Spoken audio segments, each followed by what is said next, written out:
Olá, olá, muito bom dia, muito boa tarde ou boa noite, depende da hora que você esteja assistindo. Minha mais carinhosa saudação a todos aqueles que me seguem aqui no canal, voltado para o estudo do direito civil. Também aquele abraço caloroso a todos os meus alunos, enfim, a todos os amigos que prestigiam com um pouquinho da sua atenção aqui para a gente abordar temas do direito civil. E dando continuidade então aos nossos encontros para tratar de direito das obrigações, vamos dar continuidade à abordagem sobre os pagamentos especiais. Nós já vimos alguns deles na aula passada e hoje nós vamos dar sequência. Vamos começar então pela dação em pagamento. Evidentemente, a dação em pagamento também se constitui em uma das formas de extinção da obrigação. Aí vocês sabem que se traduz como um pagamento especial exatamente porque ele visa a extinção, a satisfação da obrigação, e está lá previsto no artigo 356 a 359 do Código Civil, e que vamos passar a nos debruçar e a delimitar algumas questões importantes lá da dação em pagamento. E a dação, galera, ela tem algum aspecto muito interessante. Por quê? Porque vocês percebem, vocês lembram muito bem que a gente vinha falando das obrigações e das obrigações quanto ao seu rigor, por exemplo, lá do artigo 313 do Código Civil, que fala que o credor não é obrigado a receber prestação diversa daquela devida. Pois bem, na dação em pagamento, ela consiste conceitualmente exatamente numa forma de extinção da obrigação em que o devedor satisfaz a obrigação com um objeto prestacional diverso do que é devido originalmente.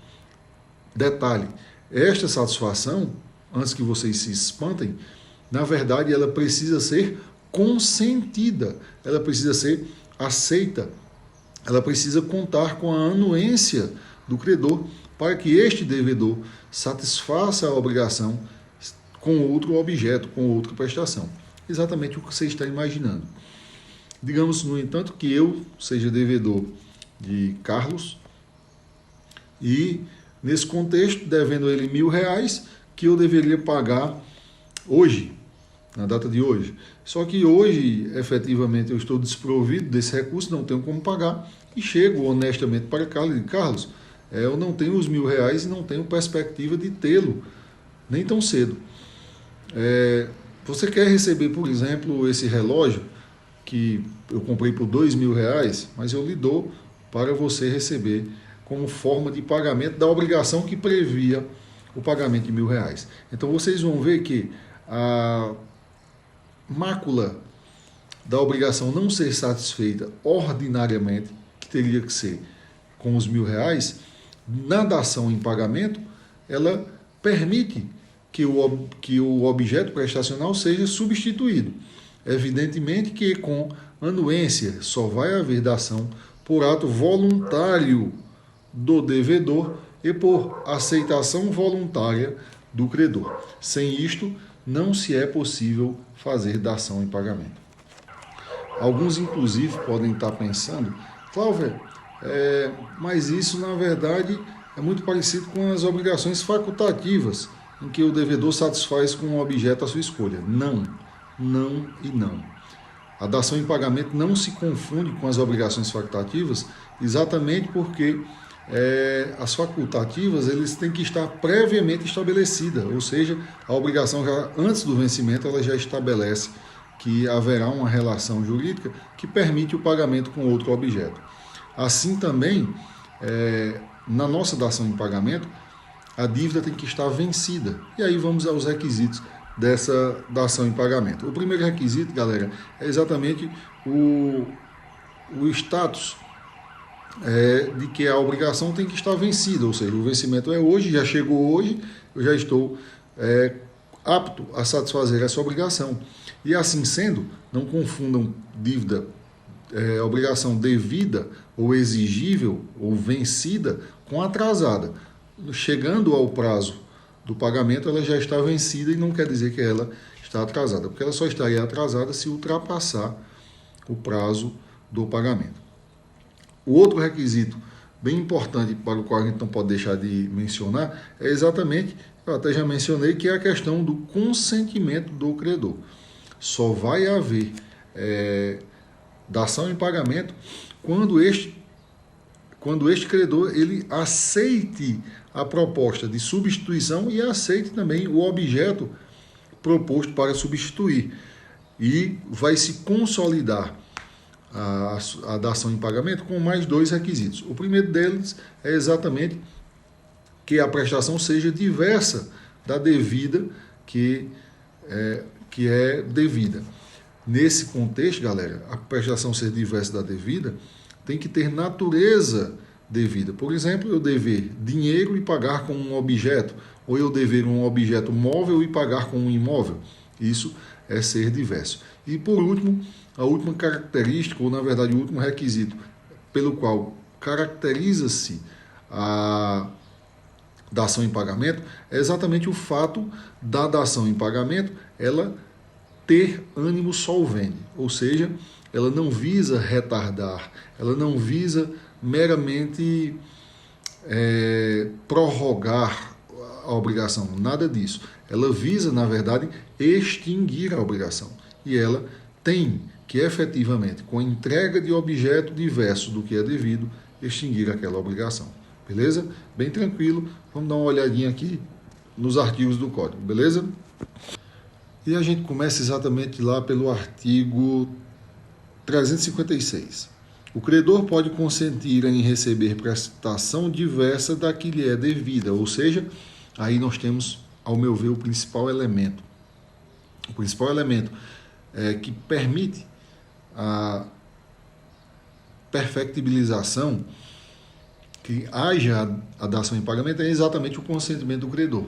Dado lá o artigo 313, que ele não é obrigado, evidentemente se constitui em uma faculdade, uma prerrogativa, em um exercício de direito do próprio credor. Caso ele queira, terá dação em pagamento. Caso ele não queira, não terá. E aí passamos para o artigo 357.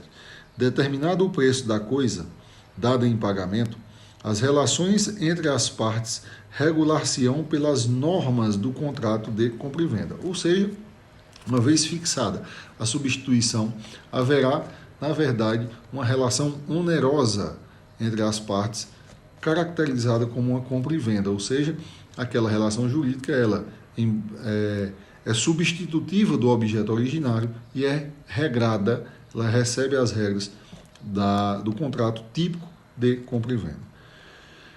358. Se for título de crédito, a coisa dada em pagamento, a transferência importará em cessão.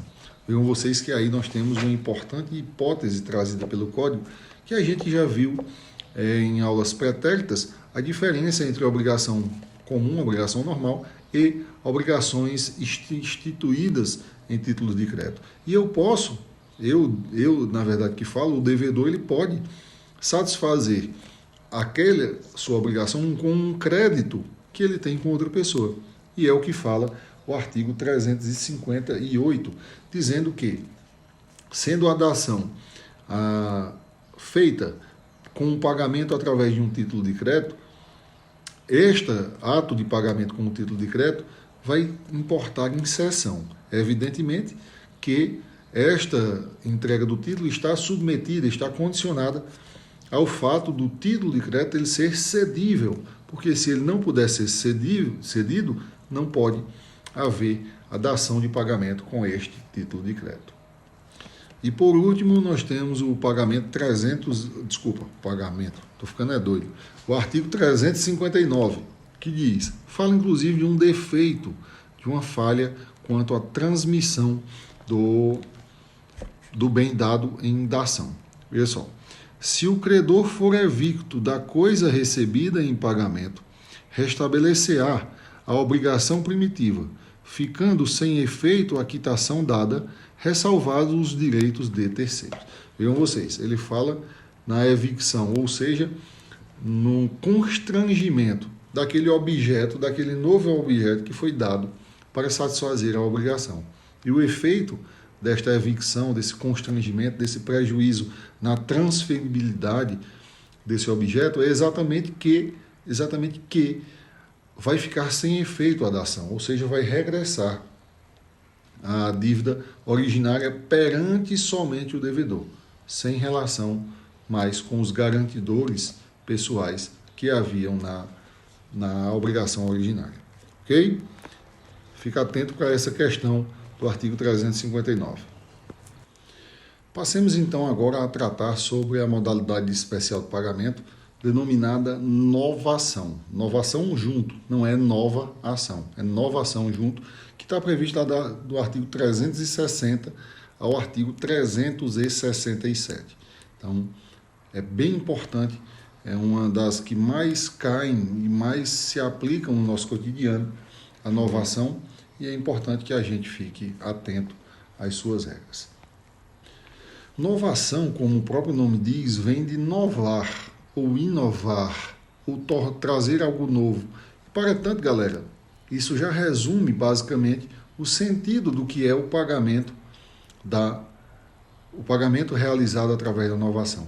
E esse pagamento que é realizado através da inovação, ele tem, na verdade, um viés de satisfazer a obrigação originária através da criação de uma nova obrigação. Ou seja, se tem por conceito a criação de uma nova obrigação com o viés e o intuito deliberado de satisfazer a obrigação previamente existente. Ou seja, eu tenho dentro do mundo jurídico uma relação jurídica perfeita, acabada, cujo prazo está decorrendo ou chegou o seu vencimento, e as partes voluntariamente anuem em não satisfazer aquela obrigação com a entrega do seu objeto, mas sim se valer do instituto da novação para satisfazer a obrigação, criando uma nova obrigação. Ou seja, não vai haver a entrega do objeto naquele momento do vencimento, do objeto devido, da prestação, etc., etc., e sim vai se criar uma nova obrigação, que tanto pode substituir o objeto, como pode também substituir a pessoa do devedor. Vamos ver isso a partir de agora. Evidentemente, como alertado, quando eu falava do conceito, agora há pouco, que eu não sei se eu deixei claro, mas vale a pena registrar que essa inovação, este ato tem que ser negocial. Não pode ter uma imposição, ou seja, o negócio jurídico que vai extinguir a obrigação existente, ele é um negócio jurídico voluntário, ele é uma negociação entre as partes que aceitam não pagar com um objeto prestacional originário para satisfazer aquela obrigação, criando uma nova obrigação. Ou seja, as partes celebram um pacto exatamente que visa extinguir a obrigação originária para criar, a partir, na verdade, da criação de uma nova obrigação. E é ato negocial, e sendo ato negocial, é evidente que tem que ser voluntário, não pode ser imposto por qualquer das partes. Tratando então dos requisitos da novação, você vai ver o que? Já disse inclusive alguns. Primeiro, nós temos que ter uma obrigação anterior. Sem ter uma obrigação anterior, não há como se ter uma novação. Segundo aspecto, tem que se ter a criação de uma nova obrigação. Presta atenção, isso é importante. Quando se fala na criação de uma nova obrigação, não pode ser a simples alteração, a simples modificação da ação originária. Desculpa, da ação não, da obrigação originária. Quando a gente fala em inovação, a gente tem que efetivamente ter a criação de uma nova obrigação extinguindo a anterior. Claro, mas se for igual, se for muito parecida, não importa. Pode ser até idêntica, mas vai ter algumas mudanças, por exemplo, como fonte de instituição, prazo, data da sua criação, data da sua extinção, pelo menos algum desses elementos ele vai ter que ser modificado. E não se pode confundir, galera, a novação com a simples prorrogação, por exemplo, do prazo de vencimento. Isso não é novação, isso é uma simples transação, uma negociação, enfim, que muda o prazo de pagamento da mesma obrigação. Aí nós não temos novação. Novação obrigatoriamente tem que ser uma nova relação jurídica que extingue a anterior. Essa questão de criar uma nova obrigação, ela está muito vinculada, no dizer dos doutrinadores, ao chamado animus novandi, ou seja, o ânimo de inovar.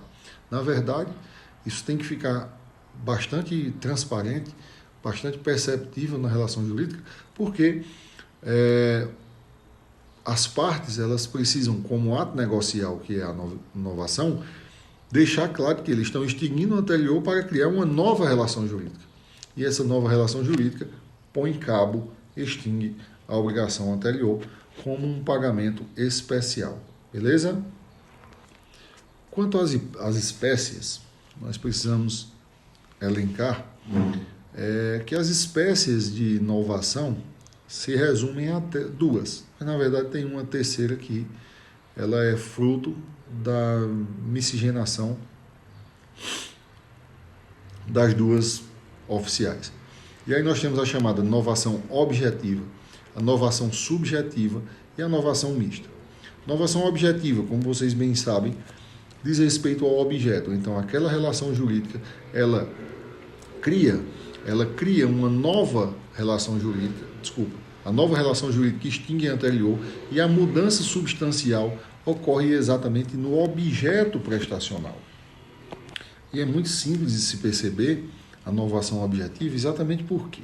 Porque ela vai resultar na mudança da natureza do objeto prestacional. Por exemplo, digamos que eu devo a um banco 10 mil reais. Estou lá devendo o banco, não estou tendo condições de pagar, e aí chego para o banco no vencimento da dívida e digo, olha, eu não tenho como pagar, eu gostaria de a gente tentar ver uma forma de eu satisfazer essa obrigação.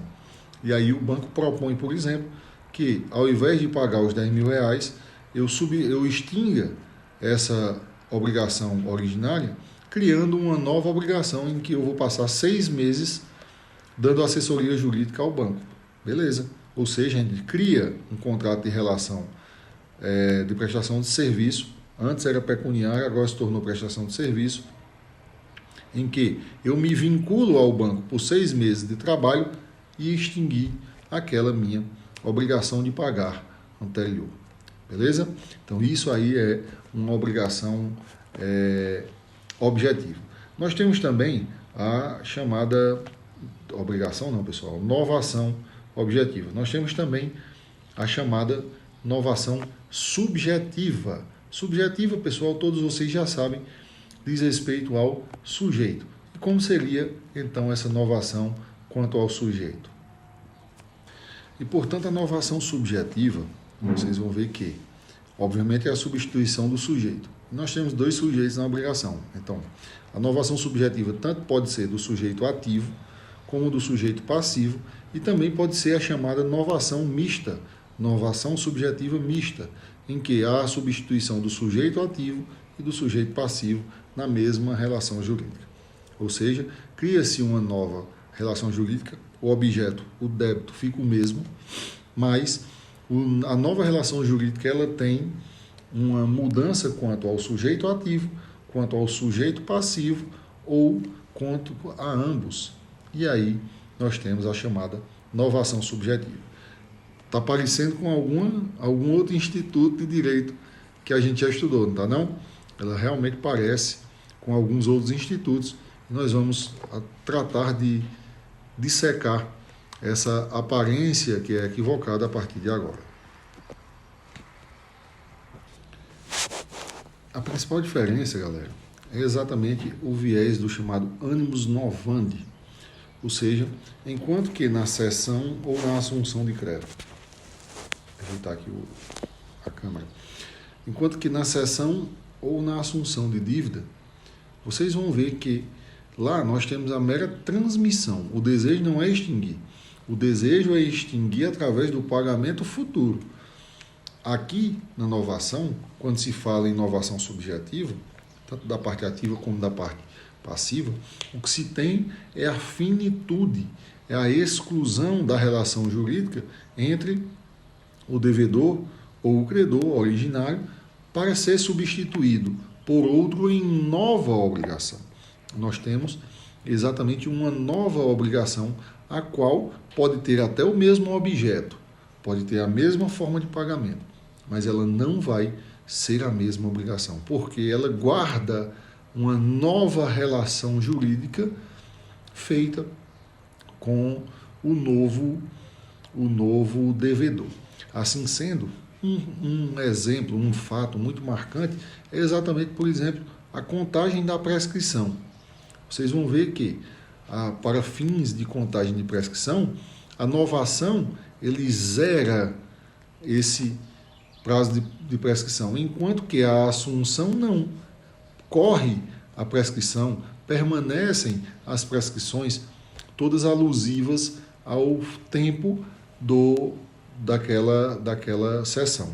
Outra diferença bem significativa é exatamente o fato do poder o cedido opor exceções no momento da notificação. Tanto o cedido, tanto o devedor que foi cedido, como o credor, eles vão poder apresentar oposição. Na verdade, o devedor vai poder apresentar oposição, sendo ele substituído na assunção. E, havendo a substituição do credor, o mesmo devedor vai poder apresentar aquelas exceções que tinham contra o primeiro devedor. Já na novação, não. Na novação não vai caber essas exceções por parte do devedor dito originário, exatamente porque ele não vai estar prorrogando a dívida. Ele vai estar satisfazendo a obrigação com outra obrigação que está sendo criada.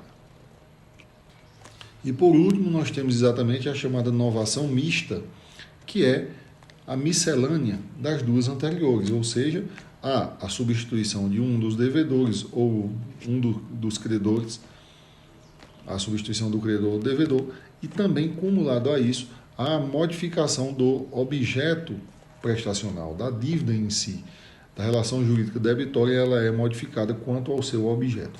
E aí, se nós temos simultaneamente essas duas modificações, nós temos a chamada novação mista. Então vamos aos artigos do Código, que eu acho importante a gente ler alguns deles. Vejam só. Da-se novação, lá no artigo 360 diz, inciso 1º, o devedor contrai com o credor nova dívida para extinguir substituir a anterior. 2. Quando o novo devedor sucede ao antigo, ficando este quite com o credor. E aí nós temos, evidentemente, a novação subjetiva, passiva e ativa. Quando, em virtude da obrigação nova, outro credor é substituído ao antigo, ficando o devedor quite com este. Ou seja, aí nós temos as duas modalidades, tanto a substituição subjetiva passiva, quanto a substituição subjetiva ativa. 361. Não havendo ânimo de novar, expresso ou tácito, mas inequívoco, a segunda obrigação confirma simplesmente a primeira, ou seja, tem que ter ânimos novandi para se ter uma novação. Caso contrário, se tem uma mera transação, mera retificação da primeira obrigação. A novação por substituição do devedor pode ser efetuada independentemente de consentimento deste. E aí nós temos evidente similitude com a assunção de dívida. Porque aqui nós não precisamos da anuência do devedor, mas precisamos do credor. Se o novo devedor for insolvente, não tem o credor que o aceitou ação regressiva contra o primeiro, salvo se este obteve por má-fé a substituição. Vejam vocês que aí é outra diferença bem significativa lá de transmissão das obrigações. Lá na transmissão das obrigações, se o devedor era insolvente e o credor não sabia, ele vai poder regressar a cobrar do devedor originário. Outra característica bem importante que difere eles está no artigo 364. A novação extingue os acessórios e garantias da dívida, sempre que não houver estipulação em contrário. Não aproveitará, contudo, ao credor ressalvar o penhor, a hipoteca ou a anticrese, se os bens dados em garantia pertencem a terceiro e não foi parte da novação. Ou seja, uma importante diferença entre a novação e a cessão, que a cessão transmite a dívida íntegra, tal qual fora constituída. Na novação, não. Ela extingue e cria uma nova obrigação, cujo os acessórios, as garantias, não fazem mais parte. Isso é muito, muito importante e é uma diferença capital entre a novação e a cessão. Daí porque se diz que o principal efeito da novação é o chamado efeito liberatório. Libera aquela parte que foi retirada da obrigação com a novação subjetiva, assim como libera a parte devedora daquele objeto devido na primeira relação jurídica. Então, nós temos como esse efeito o efeito de liberação do devedor, seja com a sua retirada, seja com a modificação do objeto devido. Vamos partir agora então para mais uma espécie de pagamento especial, e aí eu me refiro exatamente à modalidade da compensação. Está previsto lá do artigo 368 ao artigo 380. É a maior delas em número de artigos destinados. E a compensação, galera, desculpa, a compensação, ela é uma modalidade especial de pagamento em que se tem como sua característica, como sua elementar, exatamente o fato de que existe em uma mesma relação jurídica a simultaneidade de condição de ser credor e devedor. Ou seja, eu tenho algum crédito com Pedro e Pedro tem algum crédito comigo. Ou seja, há nesta relação jurídica a simultaneidade da condição de credor e devedor entre ambas as partes. Ou seja, os sujeitos são reciprocamente credores e devedores um do outro. Vejam que aí nós temos aquela questão do encontro de contas. Obviamente que não é lógico que, por exemplo, eu deva R$500 a Pedro e Pedro me deva R$1.000.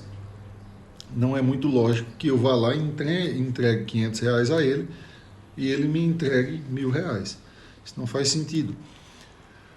Para tanto, vocês vão ver que a compensação permite que essa satisfação desta obrigação se dê através de compensação, exatamente permitindo que Pedro me pague tão somente a diferença do valor que ele me deve. Se ele me deve 1.000 e eu devo 500 a ele, evidentemente que ele não precisa me pagar os 500 e simplesmente vai me pagar os R$500 dele. Então, vocês vão ver aí que a compensação consiste exatamente na extinção do pagamento, pode ser total ou parcial, considerando a reciprocidade da condição de credor e devedor entre duas partes, duas ou mais partes. Ainda em termos conceituais, vale a pena a gente ver o artigo 368 do Código Civil, que diz: se duas pessoas forem ao mesmo tempo credor e devedor, uma da outra, as duas obrigações extinguem-se até onde se compensarem. E aí nós temos a chamada compensação total e compensação parcial. Compensação total é quando os débitos eles são iguais. Compensação parcial é exatamente quando nós temos um débito que é maior do que o outro, ele vai se compensar até o limite do menor e o restante deverá ser pago na mesma forma e no mesmo modo em que for constituído. Artigo 369. A compensação efetua-se em dívidas líquidas, vencidas e de coisas fungíveis, requisitos da compensação. As dívidas precisam ser líquidas, ou seja, não podem depender de quantificação. Vencidas precisam ambas estarem vencidas, o que não quer dizer atrasadas, e de coisa fungível. As coisas precisam ser passíveis de compensação. Por exemplo, eu não posso fazer compensação com crédito ou débito alimentício, porque o crédito alimentício tem uma natureza essencial e especial que não permite a compensação. Artigo 370. Embora sejam do mesmo gênero, as coisas fungíveis objeto de duas prestações não se compensarão, verificando-se que diferem na qualidade, quando especificada no contrato. Ou seja, se as coisas incertas forem de qualidade distintas, elas não poderão se compensar. Isso é um obstáculo à aplicação da compensação. Quanto às espécies, a compensação ela pode ser de três naturezas, chamada compensação legal, compensação convencional e compensação judicial. Compensação legal, galera, é exatamente aquela que atende os requisitos de lei, portanto, impositiva. A compensação convencional, ela tem, na verdade, um viés de deliberalidade. As partes optam por fazer esta compensação. E evidentemente que a compensação judicial, ela tem por característica ser determinada pelo judiciário, ou seja, ela é determinada pelo judiciário e é imposta para as partes aquela compensação. Assim vocês vão ver o que? A compensação legal, para ela ser imposta de uma a outra parte, ela precisa atender os requisitos da liquidez, do vencimento, de serem dívidas compensáveis, etc, etc. Porque se assim não for, o sujeito não pode impor ao outro que queira compensar dívidas, por exemplo, de natureza diversa. Dessa forma, caberá a compensação convencional que as partes desejam fazer a compensação, inclusive compensar de forma que não atenda aos requisitos da compensação. Digamos que eu tenho um débito de serviço e outro tem um débito de pagamento de valor, e eu posso compensar um com o outro, nem ele me paga, nem eu presto o serviço, e aí nós temos uma compensação convencional. Lembrando sempre que as regras estritas da compensação, elas se aplicam à modalidade de compensação legal e não a de convencional. A convencional ela é de livre estipulação e não está sujeita às regras, à rigidez, melhor dizendo, a rigidez dos requisitos da compensação. Então nós vamos ver aí como requisito da compensação legal exatamente a reciprocidade de obrigações. Vamos ver também a liquidez das dívidas, as dívidas precisam estar líquidas, a fungibilidade dos débitos, esses débitos eles têm necessariamente que ser passíveis de compensação e que já sejam débitos exigíveis. Esses quatro são os requisitos da compensação legal. Claro, nas compensações que sejam de natureza convencional, precisa ter esses requisitos? Não. Não pode ter impeditivos, mas não precisa ter estes requisitos que eu acabei de mencionar. Importante dicção alusiva a essa impossibilidade de compensar está prevista lá no artigo 375, que diz: não haverá compensação quando as partes, por mútuo acordo, a excluírem ou no caso de renúncia prévia de uma delas, ou seja, as obrigações podem até ser naturalmente compensáveis, mas as partes podem torná-las incompensáveis, ou seja, não passíveis à compensação por dicção, por instituição de vontade das partes. Pois bem, feitas estas alusões, vamos passar então a abordar a última modalidade prevista no Código como modalidade especial de pagamento, que é o exemplo da confusão. Confusão, galera, está previsto lá no artigo 381 a 384 do Código. E ela tem alguma aparência com a compensação, por quê? Porque ela também vai haver simultaneamente uma condição uma condição especial que faz com que a confusão extinga a obrigação. Que condição é essa? É exatamente a condição de que na mesma pessoa se reúna a condição de credor e devedor, ou seja, a pessoa é credora e devedora dela própria. Eu tenho comigo mesmo a condição de credor e devedor. Isso pode parecer um pouco distante na percepção de vocês, mas eu vou trazer um exemplo que vai deixar bastante elucidada essa questão da confusão. Vejam vocês que, por exemplo, quando eu vier a falar que eu pedi um dinheiro emprestado a meu pai, pedi aí 10 mil reais emprestado a meu pai, ele prontamente me emprestou, de forma que eu assinei uma promissória, etc, etc. Assim sendo, nós temos a possibilidade dele me cobrar quando ele quiser. Mas eu sou filho único. Durante uma viagem, meu pai chegou a falecer. Vindo ele a falecer, eu me tornei herdeiro do patrimônio de meu pai, ou seja, eu tenho um crédito de receber todo o patrimônio de meu pai. Nessa condição, inclusive, as dívidas, aqueles que devam a meu pai, são meus devedores agora. E aí vocês vão ver que eu tenho exatamente constituída a hipótese em que eu sou credor, porque herdei do meu pai, daquele débito de 10 mil reais que eu tenho comigo mesmo na condição de devedor. E aí nós temos a reunião em uma só pessoa da condição de credor e devedor. E isso macula, inclusive, o aspecto essencial de toda obrigação de ter necessariamente que ter pelo menos 2 polos de sujeitos completos, ou seja, precisa ter pelo menos um sujeito ativo e um sujeito passivo. Aqui nós temos na mesma pessoa a condição de credor e devedor. E isso faz com que a obrigação se extinga nos termos do artigo 381. Vejam só. Extingue-se a obrigação desde que na mesma pessoa se confundam as qualidades de credor e devedor. Dentro do exemplo que eu falei, vocês já conseguem metrificar isso. Nós temos também, muito comumente, galera, a confusão, o pagamento, a extinção da obrigação através da confusão entre empresas. Por exemplo, uma empresa é credora de outra e a credora compra a devedora. Muito comum. E isso, ou fusão, cisão, etc. Isso também gera confusão patrimonial. Confusão de pagamento.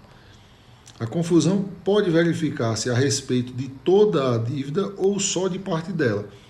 Só de parte dela seria exatamente na parte que eu tivesse um irmão. Se eu tivesse um irmão, aquele débito de 10 mil reais seria metade meu e metade dele. E aí haveria a confusão parcial quanto à minha parte de crédito e débito, e eu teria que pagar ao meu irmão a parte dele deste débito. Ou seja, nós teríamos exatamente uma confusão parcial. 383. A confusão operada na pessoa do credor ou devedor solidário só extingue a obrigação até a concordância da respectiva parte do crédito ou na dívida, subsistindo quanto aos demais solidários. Ou seja, havendo uma confusão na solidariedade, na obrigação solidária, ela só vai ter vinculação por sua característica excepcional de reunir na mesma pessoa a condição de credor e devedor, somente a responsabilidade, a cota que caberia originariamente ao devedor ou ao credor. Mais do que isso, ela continua sendo exigível o débito. Beleza? Então, eram essas as formas especiais de pagamento que a gente tinha a tratar e ficamos por aqui para nos encontrar muito em breve. Aquele abraço e tchau, obrigado.